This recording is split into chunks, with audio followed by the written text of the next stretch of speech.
Port's open.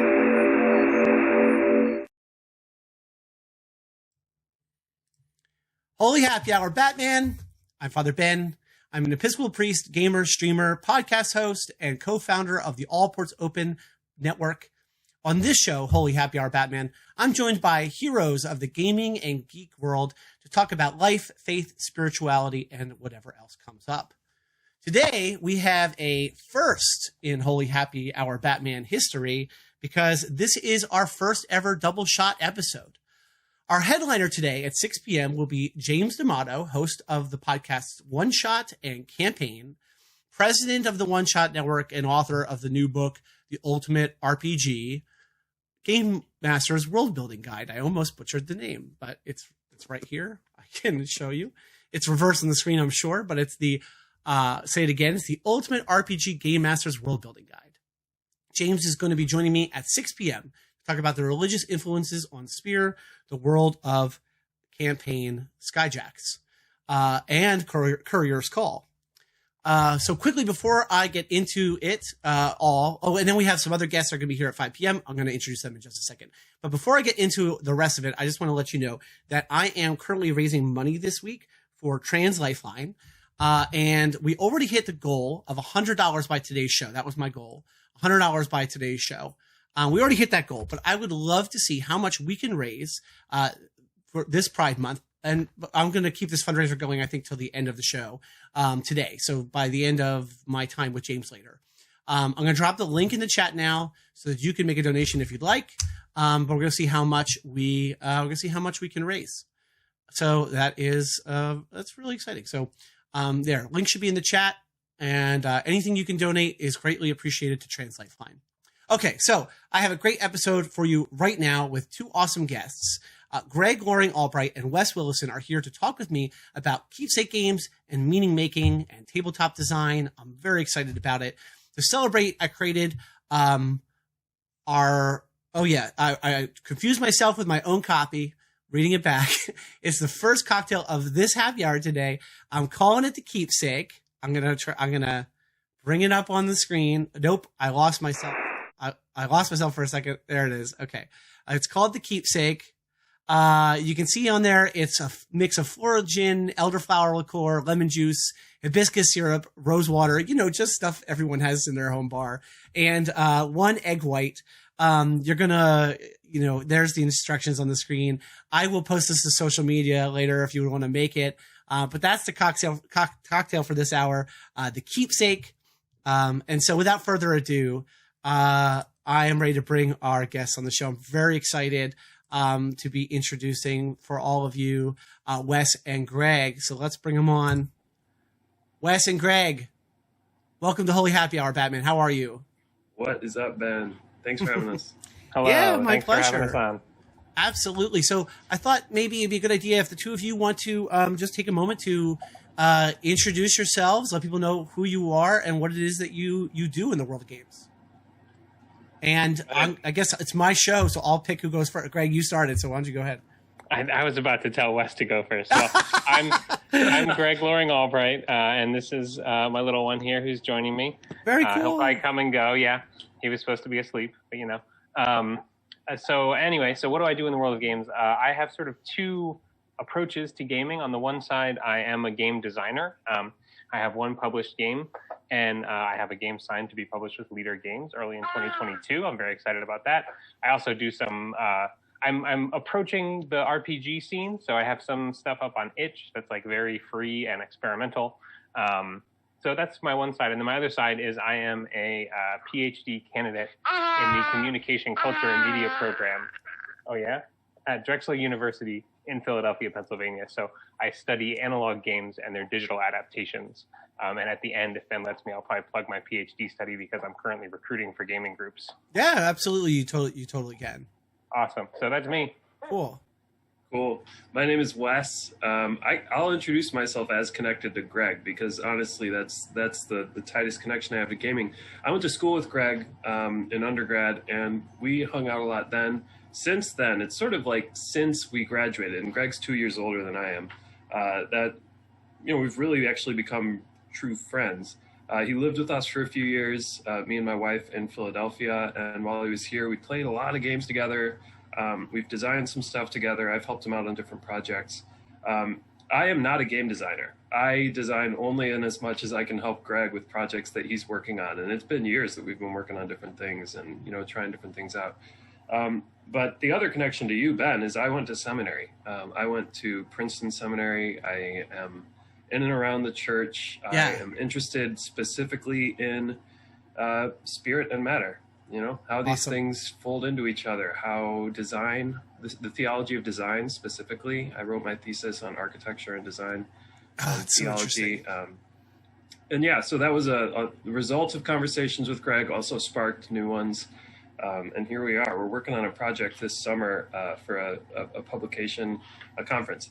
And it's about Keepsake games. And so I imagine Greg probably is the better pitch on how to pitch what we're working on. Yeah. Do you want me to go there, Ben? Or you Yeah, want to no, I was going to say, I found out about the paper you're working on about Keepsake games, which was the impetus for bringing the two of you on the show. But it's sort of, this conversation is sort of the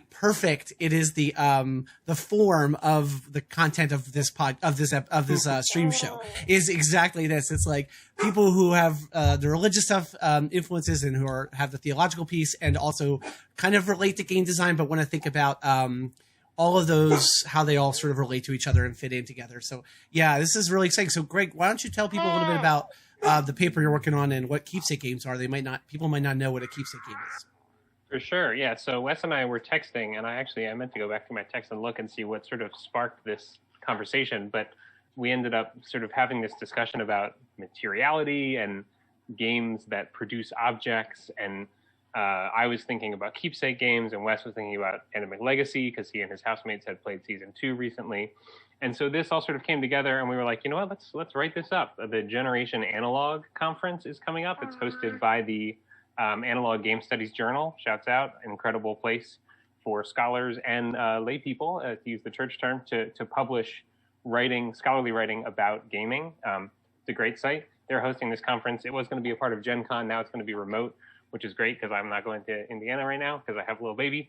So anyway, we're talking about games that produce an object as a part of the gameplay, and that's crucially what Keepsake games are. I'm clicking over to my second monitor here because I caught stuff up. Jeeyon Shim and Khor are two designers who made the Field Guide to Memory, sort of the first Keepsake game. And sorry, where is it? The Keepsake, this is Khor on Patreon. The Keepsake must be the byproduct of the gameplay process. The gameplay process is also the production of the Keepsake. So these are games where by playing the game, you produce an object. And I have mine here. I played Field Guide to Memory.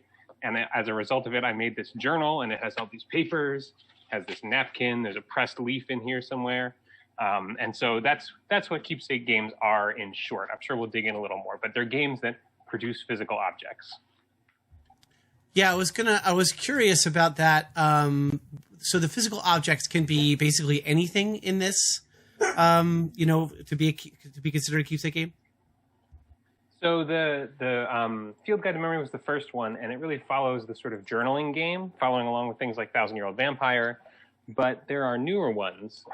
Shing Khor's most recent Kickstarter was for a game called Amending, and in that game you tell the story of a journey by embroidering a piece of fabric. And so, yeah, I think conceptually it could be anything. It's a very new form, and I think so far the only things that have been made under the actual name Keepsake game are by Jeeyon Shim and Shing Khor, although I'm sure people are working on new stuff in this form. I mean, I'm just thinking of, I've played a game by Stephen Dewey who designed the game 10 Candles, a role-playing game. I'm totally spacing on the name of the game. I was trying to find it real fast, but maybe somebody in the chat will know what it is. But he has a game where you make a, you all know the cutout snowflakes, when you're a kid? Yeah. Well, he has a game where through the course of the role-playing game, you make one of those. And the game incorporates the making of the snowflake like through gameplay, and like when you make different marks and the size of them, the cuts and stuff like that is all part of the game. But when it's done, I mean, you have your paper snowflake. It's just a paper snowflake. So I don't know how much of a keepsake it is, but the one from the time I played is pretty special to me, and it's in my office. I still have it. So I'm furiously taking notes here to include this in our paper. oh, there you go. Yeah. Say more. So why is it special to you? Oh, okay. Because like it's tied to the experience I had in that game. Like it's sort of the physical, man, it's like embodiment of the experience I had at the table with a bunch of people that are really, awesome people that mean a lot to me. Two of them moved away 8 hours, and I don't see anymore. I used to game with them every week. It was so I played the game with some very close friends. And I played it at my game club I run on Saturdays. And so like it has like all of these sort of personal connections. And when I think about the item, the snowflake, it just sort of reminds me of those people and that time around the table, more than it does like the events of the game, which I actually remember far less than I remember the like who was there and like how much we enjoyed each other. That's so legit. Like that's exactly the kind of stuff that was getting Greg and I going. Because like the Vampire Diary, like some of these keepsake games are very isolating. They're solitary things that were made possibly during the pandemic, and for people to do when they can't necessarily access others. But that keepsake nature, this being a social aspect, that's sort of where Pandemic Legacy sort of got roped into this. Because the game itself, I would not technically classify as a keepsake game in the way that Shing and Khor define it.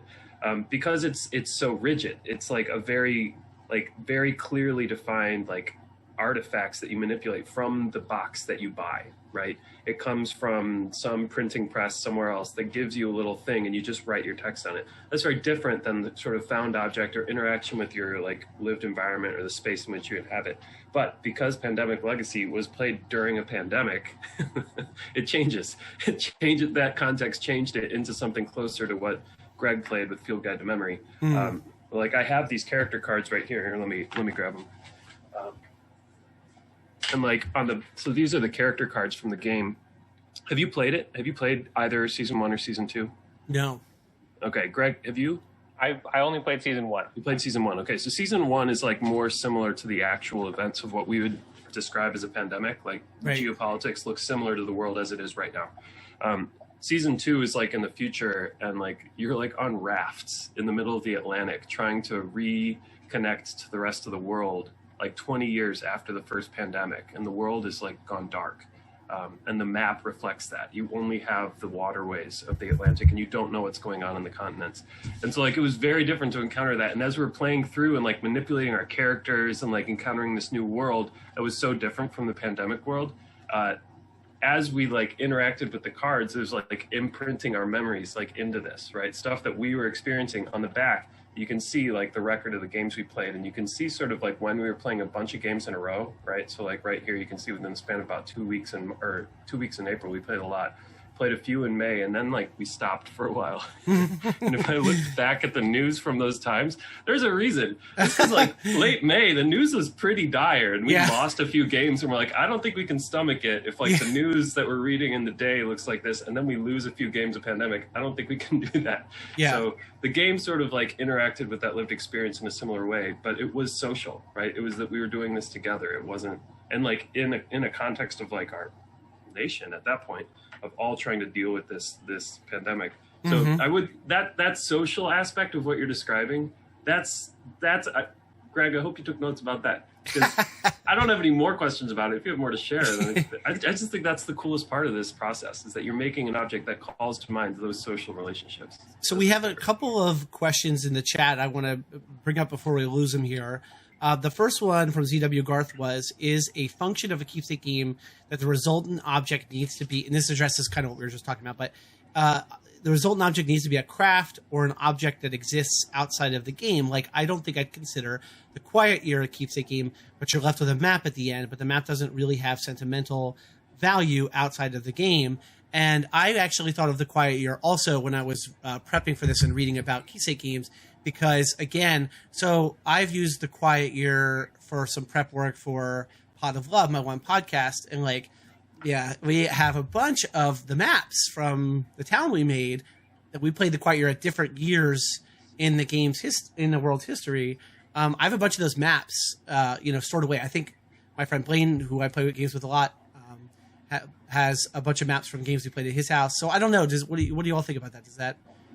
Does that count as this, or is it not quite? Well, I'll say two things. Number one, thank you for the question, ZW Garth. Love heart points. I think there's a sort of yes and no answer here. Like, part of what our project investigates, and I realize we haven't really said anything about like the theoretical aspect aside from we're looking at Keepsake games. So our project is interested in these sort of edge cases of games. Specifically, we started talking about materiality and how board games, even just regular board games, are very material. And then you move even to like a regular role-playing game, where you mark the character sheet, and that maybe has some sort of keepsake property. And then you have something like the Quiet Year, where the game is focused on the production of the artifact. So we have this kind of spectrum, and we turn back to Shim and Khor to say, Shim and Khor, excuse me. And the definition here, shoot, I just lost it, makes reference to this, where it says, and I can send you these links, Ben, if people want to read them. There's really interesting writing. Oh yeah, absolutely. A game that has beautiful physical design elements that may be worth keeping for a long time is wonderful, but it is not inherently a keepsake game.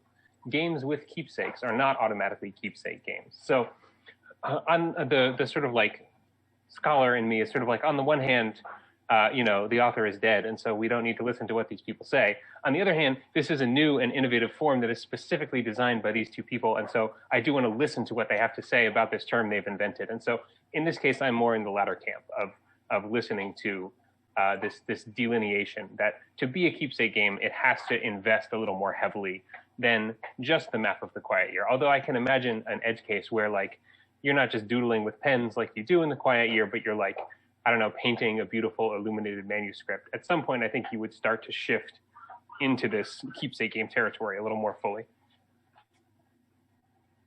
I mean, along those lines, in the chat, we have people mentioning games like Microscope. We end up with like a whole deck of index cards that is like a historical document from a world, and it feels like that touches on the edges of this. For sure. Yeah. And I think, although I just learned about Microscope, and I'm super excited to play it because it taps into some games that I've been sort of rolling around in my head. But I think Microscope is less like a keepsake game than the Quiet Year is, because the Quiet Year is specifically about the production of the artifact. Right. Even though the Quiet Year doesn't really frame it as saying, and then take this and keep it. It just sort of says you're doing this for the game. In Microscope, as far as I understand it, I haven't played it, you're making these objects for the gameplay, but you're not, you're focused on sort of using them. Whereas in the Quiet Year, you're looking at the map, you're thinking about this visual representation. The cards in Microscope are cards. The map in a Quiet Year is a map, but is also like a visual piece to be sort of appreciated as such. I don't know. I'm just spitballing. There's also a game, and then we can stop listing games and start talking about the sort of maybe the theological implications of or whatever. These lists are good, though. Yeah. There's a game, and in the chat, Mosberg will be able to tell me the name of it because I'm spacing. But it's a journaling game for two people where you like literally mail a journal back and forth between the two of you and you fill it up. And I'm just thinking about how like I thought of that too when I was looking at the stitching game, because like at the end of that, you have a physical journal. So to me, because it's like if you use a book and you like you fill that book, so it would be different if you and I'm curious what you think sort of philosophically about the difference between these two. Because for me, it's different if like we use Google Drive and we take turns filling Google Drive versus if we really did take a journal, write in it, mail it, have the other person write their response, mail it back over the course of like months, and then at the end we had a filled journal of the game. To me, that's different than if we did it digitally. Yeah, why? I would agree. Why is that? Why is it different? I mean, I think it's because the materiality of the game is tangible. Although I would push back on some of the reading, using some of the reading I've been doing in game studies for my PhD to say like the digital is also material, right? Like just because I never touched the chip where my Google Docs live Mm-hmm. on some Google server farm doesn't mean it's not a chip somewhere. But I think it's the ability to interact physically with the material object that makes it so. I think it would be really special if I played a journaling game with somebody over Google Docs and then Google mailed me the chip where that stuff was encoded. I would treasure that object. Yeah, I don't know, just add that you're also instantiating something in space-time that isn't so easily, remixable, right? You can't go back and delete, you can't go back and edit what you said, or like remove the coffee stain, or like whatever else like went down in the creation of that object. That's part of why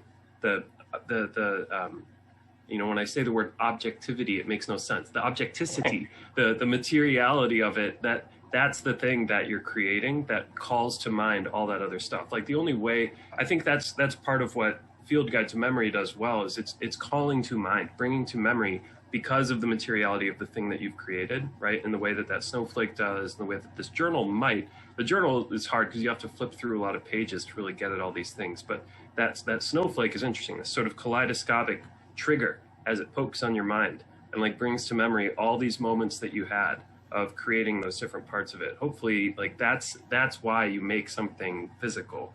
It's because it does way more than like scrolling through a document or flipping through the pages of a journal, right? Totally. It's more like an art and I think object.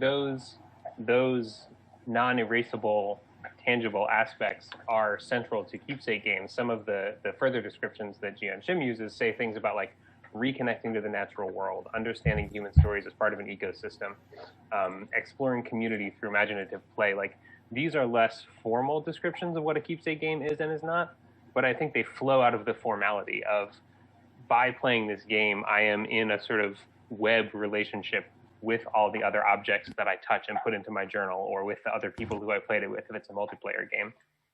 And so this kind of like pedagogical or thematic aspect that the game points at is encoded material into it, which is super cool. Yeah, so looking at the chat again, I just want to bring out comments that are here in the chat about the way our minds associate with material. That's Josh. Hey, Josh, my co-founder of All Ports Open Network, who is a theologian. He mentions here there are associations we have with particular meaning, the way our minds associate with material. The chip doesn't convey the same things, which, yeah, that's a really that comment makes me think about how like some of the conversations we had during the pandemic about the sacraments and having sacraments digitally, and like what does it mean to have a meal? What counts as a meal? And like so like there's a reason why in my tradition we demand bread and wine, because we insist that other things just aren't the same thing. Mm-hmm. It's not that God couldn't choose to make I don't know. Trying to think of an example of something that you would eat that's not bread. It shouldn't be that hard to come. Philly soft pretzels. How about that? Since they're all Philadelphia area people. It's not that God couldn't be like, and that's pretty close to bread, I guess, depending on who made the soft pretzel. But like it's something about a soft pretzel is a soft pretzel, right? And there's a reason why it's not, in my mind, the same thing as bread. And my mind does not sort of interact with a soft pretzel in the same way that it does with bread. So I do think that's an interesting distinction. I'm curious what you both sort of think about that. I mean, you're poking right at the bear. I mean, this is the tricky thing that none of us know how to make sense of in the wake of the pandemic. Like, how much of last year was real? Because we did it all online. Like, it's not like we're always. I think the trouble that I've had with this conversation is always trying to point back at something more real in the receding past before we moved everything online, as the real thing that we're trying to replicate, rather than paying attention to the materiality of this screen, this window that I'm looking into you by, right? This little like piece of glass thing I bought off Amazon that lets me connect to you in a very real way that is its own thing, right? And can I recognize that as what it is materially, rather than necessarily trying to like match that up with something that happened in the past? Sacramentally, I don't know what to make head or tails of this, because like bread is not Jesus's body and blood. I'm getting into hot water here, but like I'm not drinking blood when I drink wine. I'm drinking wine that points to, signifies, and I'm not Catholic, right? So Right. I'm not going to get into this mess. Right. But I'm saying this is an old crisis of like this material is and is not exactly what it is right now. And how do we connect that to the other things that, I mean, they're partly past, they're partly future, they're partly here, they're partly somewhere else. All of that, I don't know what to make of all of that with regards to like Zoom Church and all that. But I think the sacramental approach to something like a Keepsake game, oh, that is rich stuff. Yes, let's mine there. That is a great conversation. And personally, that's what attracts me to this project ultimately, like in the long term. Yeah, so I mean, it is helping me poke at this. Yeah, and we got a comment in the chat about where what makes. We don't need to go. I don't think we need to talk about like what makes something a sacrament necessarily to like have at least. I think what touches on this is more like this idea of, I think regardless of what your particular theology might be about what makes something a sacrament, I think you can at least have a conversation about like what makes something a meal, like and so like if we can all sort of agree in the Christian tradition like on certain things. I mean, maybe one of the things we can agree on is like, and this makes me think of like in Christian, specifically in the Christian tradition, in a Christian ecumenical work, you have things like baptism, Eucharist, and ministry for World Council of Churches, and like trying to find the essential things they agree on, like baptism being a washing, Eucharist being a meal, like, because as human beings, we know what a washing is, like in a certain, and we make this. So there may be some disagreement about what that exactly is. Like, is it, do you have to get all the way in the water? Does it just have to be poured over you? And the same thing with the meal. We can all kind of agree what a meal is, but I think where we can really all agree though, is like, there's a specialness in the sharing of a meal that can take on all kinds of new meaning. And anyway, so I think that kind of touches on this, without having to get lost in the sort of theology of whose theology of sacrament we're talking about here. I wanted to chime in a little bit, not to turn the conversation please. away.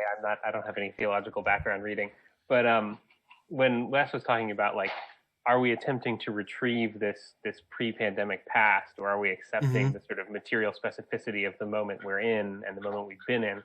I think that is another part of why these games were so interesting to us, or at least to me right now, because this form, while, journaling games and games like Quiet Year preceded the pandemic, these are games that arose out of a moment where everything was going digital. Like all my board game design groups were using Tabletop Simulator, which I just can't abide. It bums me out so much. And people were sort of attempting this active simulation.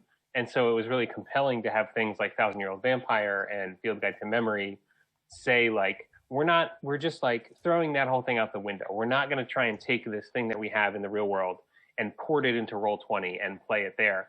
We're going to make something new that just sort of accepts this thing differently. So that was just interesting to me to think about this notion of like attempting to simulate versus just understanding that things are different now. Once everyone started to think about it from the latter, like once I saw people really thinking about like, okay, so instead of simulating what was before, what if we just, what's next? Like I think of is it The Darkest House? It's the Monty Cook game, online only role-playing game thing they released during the pandemic on Kickstarter. Like that is a RPG experience that's like, okay, so this is obviously here to stay, this new world of like playing games only online with each other. What if we embrace that and design a game for and around that? What does that look like? And that's like one of the directions I think you can. Yeah, and taking advantage of the specific affordances rather than trying to recreate something in a new medium to say, right. Well, in online you can accept the fact that the digital can hide things from the players in a way that players can't hide things from players. Or to flip the script a little bit, the Keepsake game says, it doesn't attempt to be playable via Google Docs. It says, go out and get a leaf, or go and sit. I think in the Shut Up and Sit Down review, Tom said it was the only game he's reviewed for Shut Up and Sit Down that he got too cold while he was reviewing it, because it says, go for a walk and look for these things and think about these things while you're out on your walk. And that can't be done digitally. Yeah. And do you really think that that's, is this a response to this moment? I mean, do you think this happened in game design if it wasn't for the pandemic? I mean, there's obviously no way to know that for sure, but.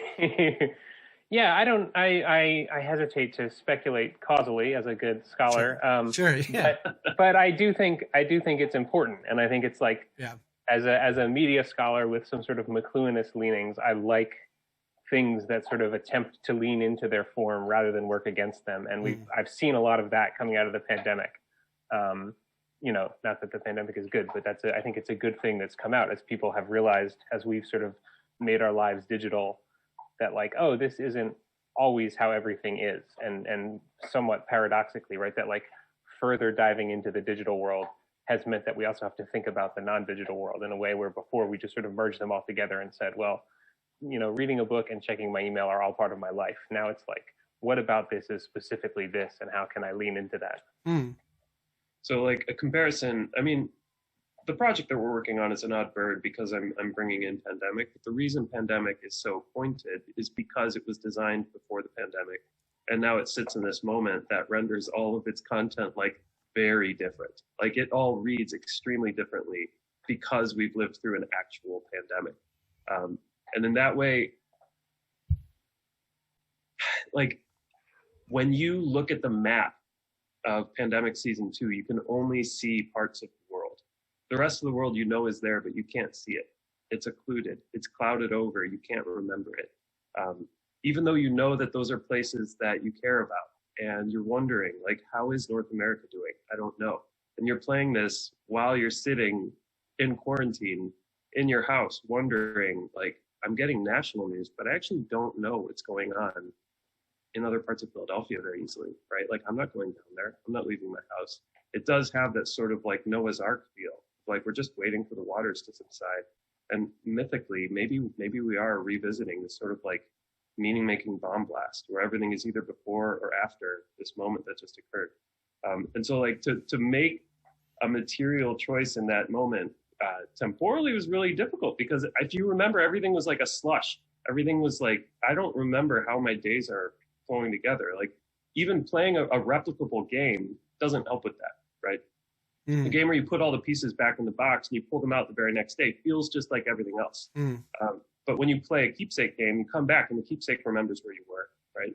The thing that you made remembers where you were. The map, as it slowly evolves in Pandemic, is slowly reflecting sort of the growing sense of like comfort, the globe, saying, you know what, I actually think we're starting to understand how this thing transmits. We're getting reports from China. We're getting reports from Europe, like what's happening with this. And you're like manipulating the board as these things are coming together. I've lived all over the world, right? So like I've spent time in China. My parents live there now. I lived in sub-Saharan Africa for high school, and like interacting with these parts of the globe as this news is coming around, like bringing that into the materiality of the game, and like, am I ready to sacrifice Kinshasa for the good of Paris? I don't care about Paris. I've never been there, but I care deeply about Kinshasa. Like those were moments, those were choices that were happening sort of in this geopolitical context. And in that way, I don't know whether like what Field Guide to Memory is doing, or any other Keepsake games that you've encountered are dealing with the geopolitical world. But the design, Leacock did not put forward a political reading of 2020, right? You're not working through like what he thinks should have happened or how he reads the CDC's choices. It's not a critique of Trump's actions or anything like that. It's purely an imaginative, figurative project that you get to experience in a very unusual context that gives a new reading. That way, I think those kinds of games are very difficult to make from now on. Like if someone's making something deliberately about the pandemic, it's going to be tricky to play because that kind of political like evaluation, like do I agree, do I disagree with this designer's choices about how to render this? That's going to be tricky. I didn't have to deal with that with Leacock, and I don't know if what Field Guide to Memory is doing is similar. Yeah, Field Guide to Memory doesn't really have a sort of like global political imaginary so much, right. Which is good. It's a very different kind of game than Pandemic. But what connected to me with me of what you were saying was like the question of simulation and sort of fidelity of simulation of, the designers make choices in representing certain things, and the sort of most simulative aspect of Field Guide to Memory for me was the connection to academia, because I'm deep in the academic mud right now. And so It's a game about, going, I'm not spoiling anything here for Field Guide to Memory. You learn this very early on. It's a game about going and looking for your missing thesis advisor, essentially, which is an experience that I have had as my thesis advisor, at times neglects my emails and things. Shout out to Ernie if you're listening. But it's a game that is simulating something real. And so, yeah, you as a player sort of have to accept or reject those simulative moves. But it's not, I don't think it's as consonant as the pandemic thing. It was just consonant to me because I opened it up and I got the PDF version. I played this after it first launched on Kickstarter, so I wasn't playing it in the same time sequence as everyone else. And I opened it up and it was like, so you're an academic and you're a mentor. And I was like, oh no, this is hitting real close to home.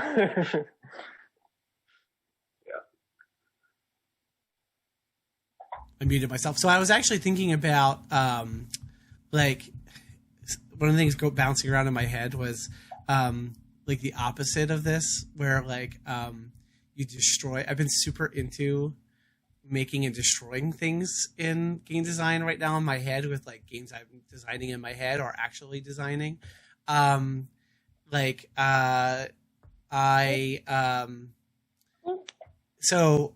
I like playing the game 10 Candles, and I was inspired by 10 Candles to write the first role-playing game I was working on. Was inspired by 10 Candles, but it's a it's a romance RPG for 2 players, or it's like a divorce or a breakup game, and you make things about the other person that you love about the other person, or that you think are special, beautiful about the other person, and then you burn them as the game goes on until they're gone. And then I've been working on another game where you writing this other game where you write truths and then you burn them. But I was just thinking about with legacy games, like, have either of you played Betrayal Legacy? Yeah, we actually played that one together. You did. This is yeah. How far? I don't know why we didn't think about that. We finished it. Yeah. You finished it? Mm-hmm. So this is a spoiler for people for Betrayal Legacy. I know it's not a huge spoiler, but it's a spoiler. But at some point it tells you, and you don't have to listen to this, but it tells you to destroy your miniatures from the first part of the game. But it could tell you to like set them aside, right? Or could tell you to like do a whole lot of things with them, but it tells you specifically to destroy them. And the person who in our gaming group who owns Betrayal Legacy is like, I'm not destroying them. But like, there's a part of me that really wants to destroy them. Like, if it was my copy of the game, I would be very tempted to destroy them because I just feel like that's a thing. Yeah. Like, it's just it's like the opposite side of the meaning making and imbuing is like the destruction. Yeah. I have our copy of Betrayal Legacy in my closet, and I'm very tempted right now to because we didn't destroy them when we played the game, and I'm very tempted to go get them and smash them right now. Yeah, I mean, like, there's something about that too, right? Something about the deconstruction of the thing that you put meaning into is interesting. Yeah, there's a similar thing. This is a little bit of a spoiler, maybe for Field Guide to Memory, where at the very end of the game you write a letter and then you put it in an envelope with one of your pressed leaves, and then the game tells you to not postmark it, don't address it to anyone, but drop it in a mailbox. And that's super cool to me because it's not like a full-on destruction, but it's also like, I'm never going to see that again. That's going to go to some post office and they're just going to throw it away. Or not. You don't know that. Right. That's why it's so cool. It's like it has that aspect of the destructive element, but it also imbues it with some mystery, which I thought was really neat. Did you say you drop it in any mailbox? Yeah. That's wild. Right? So someone out there may be sitting with that leaf thinking, I don't know what this is. Or someone else has played the game and they happen to get it. They're like, yes! Or there's a non-zero chance that it ends up with the person you wrote the letter to and they get to read your letter, which is bonkers. Yeah, that is crazy. I deal with this all the time, but this question of like faith as set of beliefs versus set of actions, right? Faith of above the neck versus the lower body, right? Like, where do your feet go versus where do you say you'll go? Your yes be yes and your no be no. And when those disconnect, the way that's mapped out typically in scripture is what people do, right? The things that people do. And materiality in gaming helps poke at this in a playful way. It's ludic, offering. If you can make these choices, whether to destroy your piece or not, and that is practice. That is an encounter with a moment that maybe is out of reach in the rest of your life or something else, and maybe it literally could be part of your faith that you're struggling with, right? I remember dealing with, these character cards. You destroy some of them when they die, right? When characters die and you burn it. And my grandmother died of COVID in mid-April, Wow. right? And like, you're bringing that to the game. That's a big part of what this Keepsake theme is doing. You're bringing stuff to the game and then making material choices based on what you bring, right? If you're only bringing the stuff that you encounter within the game, that's very different than that whole map of meaning that gets set up as an encounter with this card, with bread and wine, with, name the thing, name the material, but it's that choice of how to manipulate it, of how to consume it, how to destroy it. That choice is a reflection of belief, of faith. It's a real moment in time. It does a real thing. And so I'm loath to call games practice, right? I don't think that's a comfortable word that I'm happy to use, but there's something there that I don't want to sequester from the rest of my life,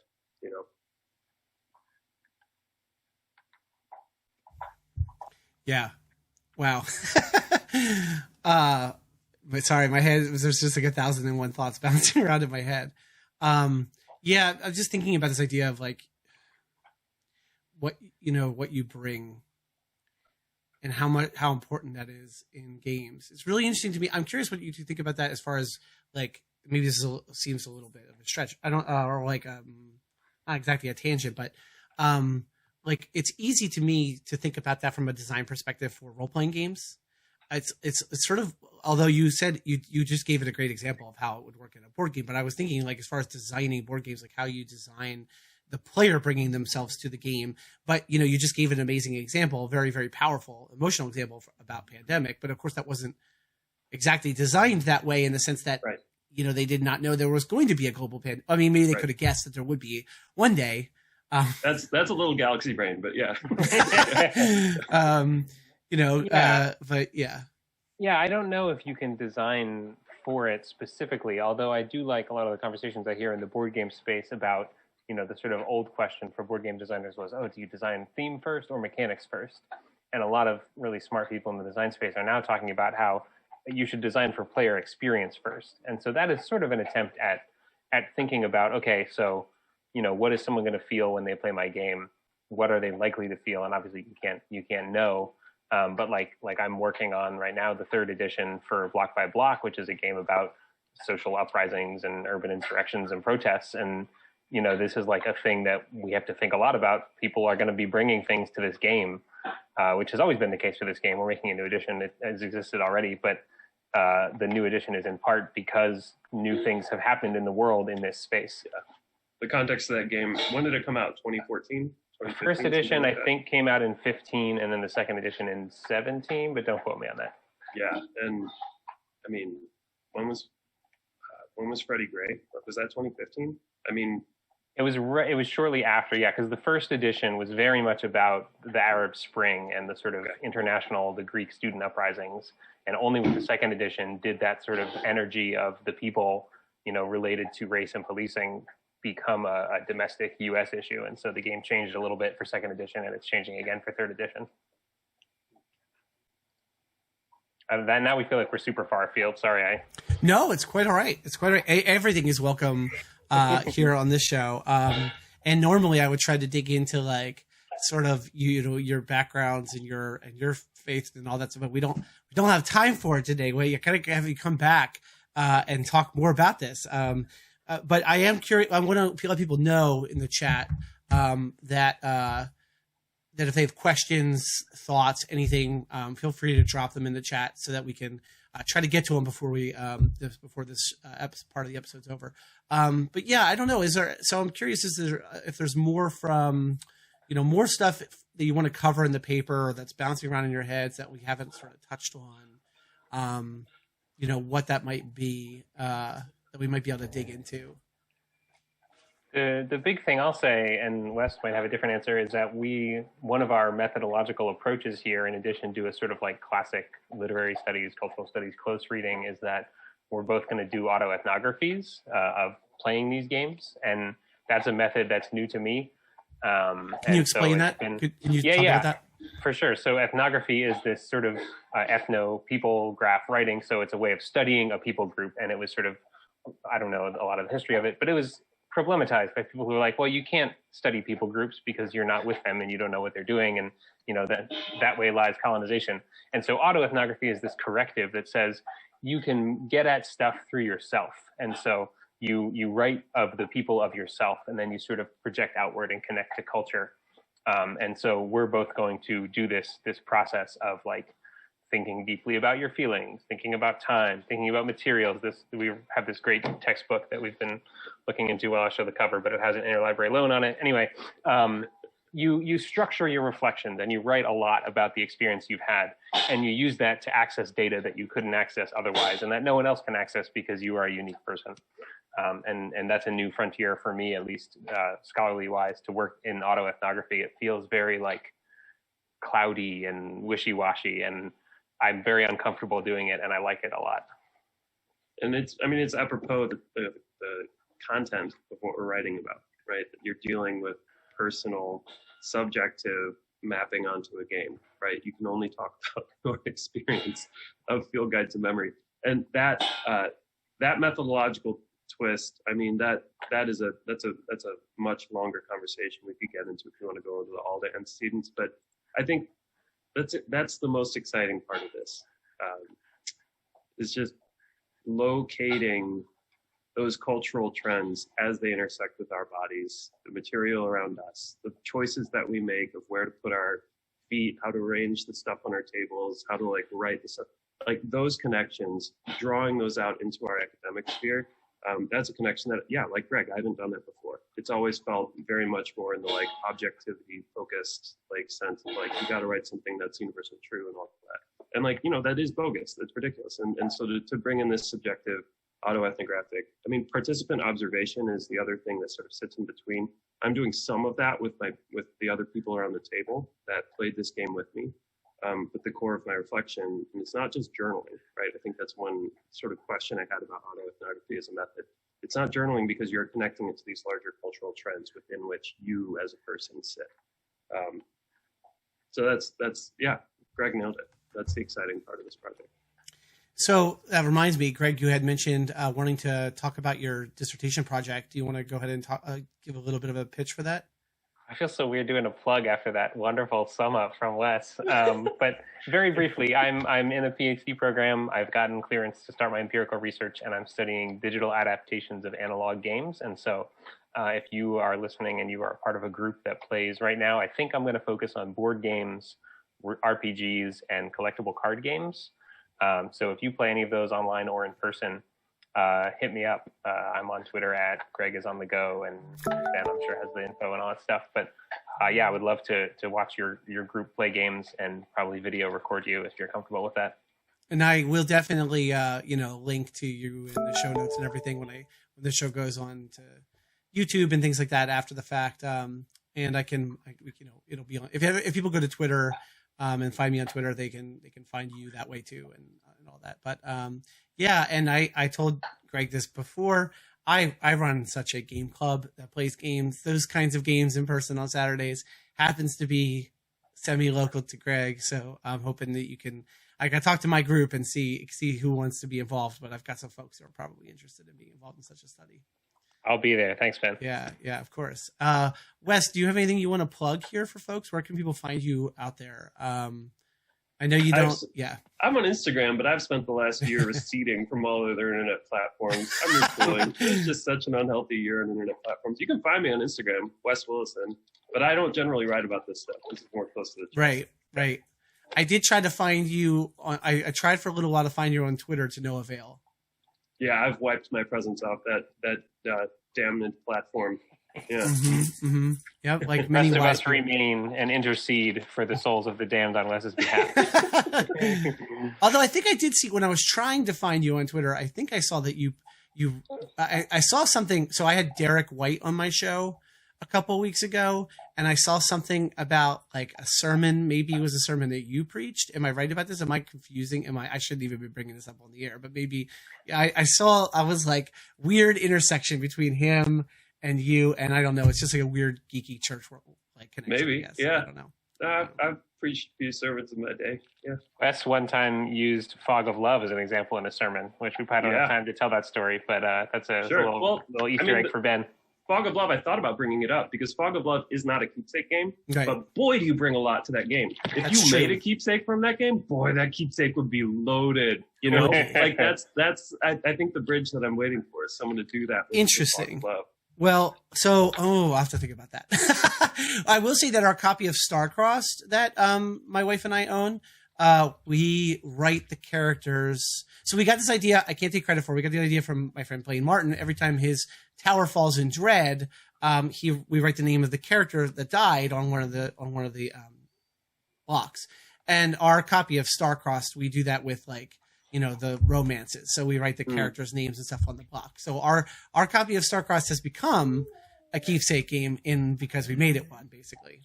So that's very cool. Yeah. Well, I want to thank you both so much for coming on the show. I really appreciate this conversation. Let's try to have it again. Like, when do you anticipate the paper? When's the paper you're trying to? So we're presenting at Generation Analog in early August. Right. And then I guess it really depends on how much work we get done and how much this little one sleeps. There you go. When the actual paper gets published and goes out. But we'll definitely have more to say after Generation Analog because we'll have processed some of our autoethnographic reflections. And great. Well, I'd love to have you back on sometime in the fall. We can talk more about some of this stuff. That would be great. Thank you both. Ben. Yeah, absolutely. So thank you both for being on. Folks, please stick around because in like 7 or 8 minutes, we're going to have James D'Amato, host of One Shot and Campaign Pod on the show to talk about the religious influences in the world of Sphere, the campaign Skyjacks. And so we're going to be right back in a couple of minutes with that. I'm going to let my dog go outside to use the bathroom. I'm going to get on with James, and then we'll be back. So once again, Greg, Wes, thank you for being on Holy Happy Hour, Batman. And folks, stick around, and we hope to see you really in just a few minutes.